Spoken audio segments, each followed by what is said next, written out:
ಮೂಡ ಹಣ ಇರೋದು ಹಳ್ಳಿಗಳು ಡೆವಲಪ್ ಮಾಡೋದಕ್ಕೆ ಅಲ್ವಾ, ಯಾಕಂದ್ರೆ LPA ವ್ಯಾಪ್ತಿಯಲ್ಲಿ ಬರುವಂಥ ಹಳ್ಳಿಗಳಿಗೆ ಅದನ್ನು ಉಪಯೋಗಿಸಿರೋದು. ಸೊ ಮೂಡ ಲೋಕಲ್ ಪ್ಲಾನ್ ಆಫ್ ಆಕ್ಷನ್ ಏನು ವ್ಯಾಪ್ತಿಲಿರುತ್ತೆ ಆ ಹಳ್ಳಿಗಳಿಗೆ ಅದನ್ನು ಉಪಯೋಗಿಸಿರೋದು. ಅದ್ರೊಳಗೆ ಏನು ತಪ್ಪು? ಸರ್ಕಾರದ ಹಣ ಜನರ ಡೆವಲಪ್ಮೆಂಟ್ ಅಭಿವೃದ್ಧಿಗೆ ಬಳಸಿರೋದು. ಸೊ ಅದ್ರೊಳಗೆ ಏನೂ ತಪ್ಪಿಲ್ಲ. ನಗರಾಭಿವೃದ್ಧಿ ಕಾಯ್ದೆಯಲ್ಲಿ ನಗರದ ಅಭಿವೃದ್ಧಿಯ ನಿರ್ವಹಣೆ ರಚನೆ ಮಾಡಲಿಕ್ಕೆ ಮಾತ್ರ ಮೇಂಟೆನೆನ್ಸ್ ಇರುವಂತೂ ನಗರಸಭೆ ಮತ್ತು ಕಾರ್ಪೊರೇಷನ್. ಹಿಂದಿನ ಗವರ್ಮೆಂಟ್ ನಲ್ಲಿ 2021 ಇಸಲಿ 377 ಕೋಟಿ ಯಾವುದೊಂದು ಕಾಮಗಾರಿಗೆ ಉಪಯೋಗಿಸಿಕೊಂಡಿದ್ರು, ಸೂವೇಜ್ ಟ್ರೀಟ್ಮೆಂಟ್ ಪ್ಲಾಂಟ್ ಡೆವಲಪ್ಮೆಂಟ್ಗೆ ಅನ್ಸುತ್ತೆ.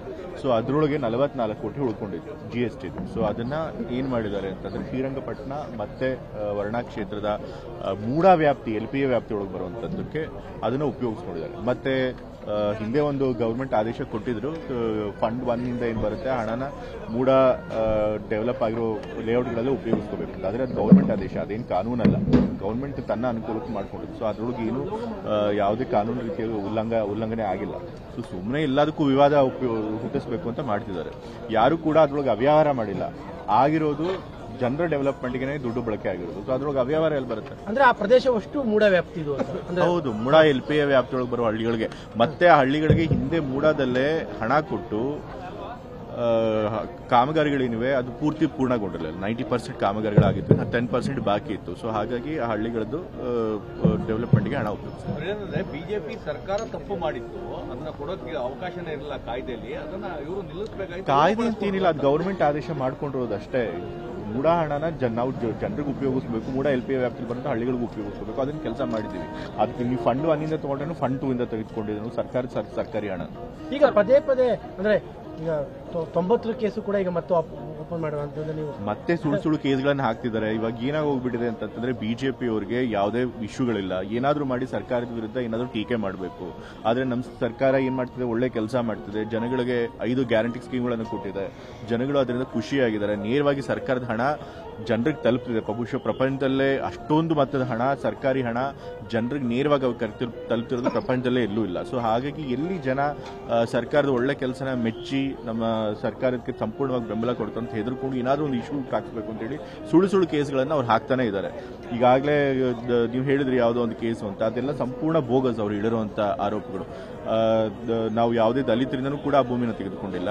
ಮತ್ತೆ ಮೂಡಾದ ವ್ಯಾಪ್ತಿಗೂ ಬರೋದಿಲ್ಲ, ಗ್ರಾಮ ಪಂಚಾಯತಿ ವ್ಯಾಪ್ತಿ ಇರೋದು. ಈಗಾಗಲೇ ಅದು ಕೋರ್ಟ್ಗೆ ಹೋಗಿ, ಹೈಕೋರ್ಟ್ಗೆ ಹೋಗಿ, ಸುಪ್ರೀಂ ಕೋರ್ಟ್ಗೆ ಹೋಗಿ ಕೇಸ್ ಡಿಸ್ಮಿಸ್ ಆಗಿದ್ರು ಮತ್ತೆ ಅದನ್ನ ಇದು ಮಾಡ್ತಿದ್ದಾರೆ, ಕೆದಕ್ತಾ ಇದ್ದಾರೆ. ಸೊ ಹಾಗಾಗಿ ಬರೀ ಏನೋ ಒಂದು ಇಶ್ಯೂ ಮಾಡಬೇಕು ಅಂತ ಹೇಳಿ ಮಾಡ್ತಿದ್ದಾರೆ. ದೂರು ಕೊಟ್ಟಿರೋದು ಸಿಎಂ ಅವರ ಮೌಖಿಕ ಸೂಚನೆ ಕೊಡೋ ಹಾಗೆ ಇಲ್ಲ.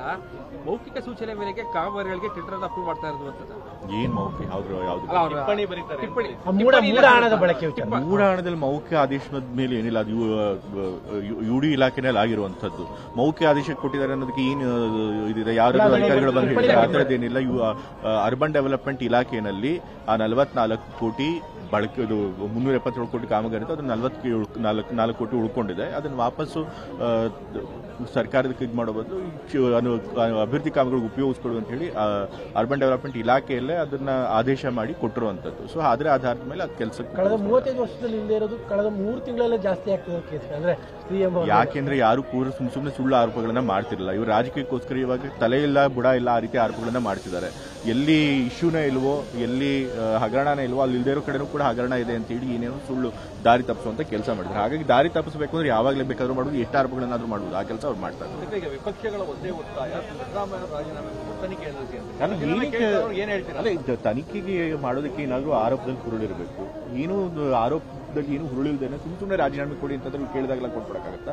ಹಾಗಾದ್ರೆ ಯಾರು ಬಂದ್ರು, ಯಾವ ಮುಖ್ಯಮಂತ್ರಿ ಬಂದ್ರು ಯಾವುದೇ ಆಧಾರಿತವಾದಂತ ಆರೋಪ ಮಾಡಿ ರಾಜೀನಾಮೆ ಕೊಡಿ ಅಂತ ಕೊಟ್ಬಿಡಕ್ಕಾಗತ್ತಾ? ಹಾಗೆಲ್ಲ ಮಾಡೋದಕ್ಕಾಗೋದಿಲ್ಲ. ಏನಾದ್ರೂ ನಿಜ ಇರಬೇಕು ಅವ್ರು ಮಾಡುವಂತ ಆರೋಪಗಳಿಲ್ಲ, ಅಂತದ್ದು ಯಾವುದೂ ಇಲ್ಲ. ಹಾಗಾಗಿ ಸುಮ್ಮನೆ ರಾಜೀನಾಮೆ ಕೊಟ್ಟರೆ ಕೊಡೋದಕ್ಕಾಗೋದಿಲ್ಲ. ಬದಲಾಗಿ ಅವ್ರು ಆರೋಪ ಮಾಡೋದು ಸುಳ್ಳು ಅಂತ ನಾವು ಸಾಬೀತು ಮಾಡಿಸ್ಬೇಕು. ನಾವು ಅಂತ ಕೊಳ್ಳೋ ಆರೋಪಗಳೆಲ್ಲ ಹೆದರಲ್ಲ ಅಂತ ಹೇಳಿ ನಾವು ರಾಜಕೀಯವಾಗಿ ನಮ್ಮ ಶಕ್ತಿಯನ್ನು ತೋರಿಸಬೇಕು. ಆ ಕೆಲಸ ಮುಖ್ಯಮಂತ್ರಿ ಮುನಿರತ್ನ ಅವರ ಪ್ರಕರಣವನ್ನು ಗಮನಿಸಿ ನಾ ಅದ್ರ ಬಗ್ಗೆ ಅಷ್ಟು ತಿಳ್ಕೊಂಡಿಲ್ಲ. ಮೀಡಿಯಾದಲ್ಲಿ ಒಂದೆರಡು ಬೈಟ್ಸ್ ನೋಡಿದ್ದೀನಿ ಅಷ್ಟೇ.